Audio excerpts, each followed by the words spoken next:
The 5 skills required to build any trick. Buttering. Buttering refers to tricks done on the flat ground, pressing the nose and tail and also adding spins. These techniques can be used on jibbing items in the park as well. This skill requires the rider to have more balance on the smaller points of the board, such as on the nose and the tail. While we are riding on the hill, it's better if our weight stays on the center of the board, but buttering is about shifting the weight onto the nose and the tail. For example, a rider balancing on both feet will suddenly shift onto just one foot, balancing over their nose or tail. This balance adjustment is one of the reasons that make these tricks difficult. Now, let's check out 2 types of buttering position. You can perform a butter by pressing the nose or the tail, and both styles are proper. But can you describe what the difference is between these 2? It's easy to see the changes on the upper body. A is standing with the upper body straight. B is leaning their upper body over the nose or tail. You can also find some changes with the lower body. A is moving the lower body to right and left. B is not moving the lower body. Okay, let me talk more about A and B. I'm actually recommending A to my students. A is showing that head and hips are aligned straight over the pressing point of the board, so all body weight is in the same spot. And because the upper body will be standing straight up, line of sight will stay straight and keeping balance is much easier.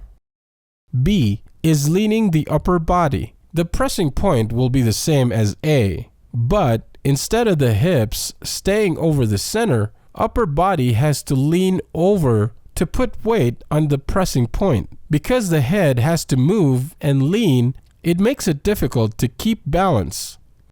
So, B moves the upper body but doesn't move lower body. Pressing point doesn't change and weight will move over the pressing point. A doesn't move the upper body but will move the lower body instead, which will put the pressing point under where the weight is. This will also keep your head and upper body straight up and easy to balance. Moving the base of support might be scary with A, but moving the upper body instead makes the balance adjustments harder. This because the head moves farther left and right. Okay, now let's try this on the flat ground with or without the board. Remember, do not move the upper body, move the board and the pressing point. Pop and try pushing out the lower body as much as possible. Outside leg should be extended to press better. Now let's try facing in the riding direction and move the lower body back and forth. Facing this direction changes your balance a little bit. Try rotating your upper body while balancing on your nose or tail. This exercise develops your balance while pressing in varied positions. Now let's add a spin. Pop and press your front foot with your hips rotating to the front side, and then with your hips rotating to the back side. This time, press on your back foot with your hips rotating to the front side, and then with your hips rotating to the back side. You can start by rotating your hips in small angles. Try to keep your upper body straight and move your feet to press under the hips. Now let's move on to a gentle slope. You can start with the tail press. Just go straight. Pop and push your board out in the direction you're riding as much as possible. Keep your upper body straight and extend your front foot. Pop off of your back foot and come back onto both feet at the same time. Pressing the nose is the challenging and scary for beginner freestyle riders. So start with really slow speed as if you're almost stopping. Check that body position is the same as with the tail press. Upper body standing up straight. Push your board back and extend your back leg.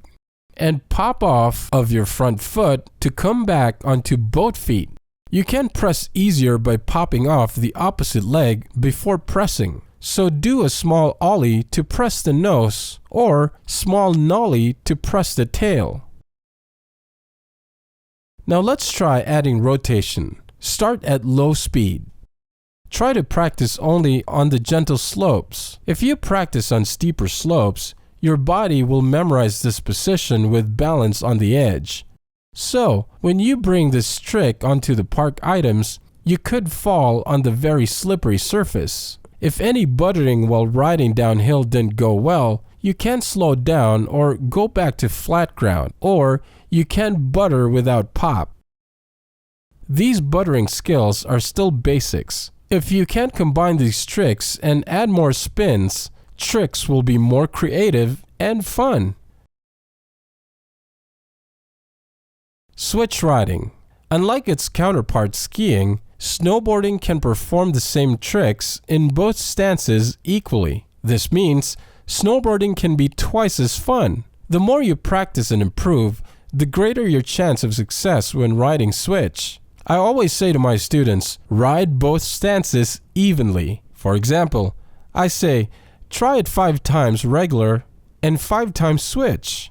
You might worry about how long a trick takes to learn when riding switch, but every trick you can do in your main stance will be learned twice as fast or faster.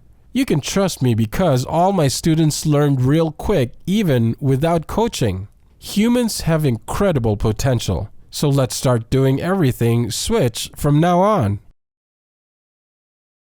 Even if you learn these basics solid on gentle slopes, you still have another step before you challenge park items. These 5 basics will be useful skills if you practice them on varied terrain conditions. So go free riding and have fun with these basics on natural hits everywhere on the hill. Keep practicing these basics individually, then try blending them little by little. Then try to combine all 5 basics into one trick like the pro riders do. Please don't forget to like and subscribe to our channel, and feel free to leave your comments below. Learn the world's best scientific coaching method based on coaching national level athletes. Watch all our tutorials by subscribing to the online training program from our website. Snowboard Dojo Wiz, your snowboard coach from Canada.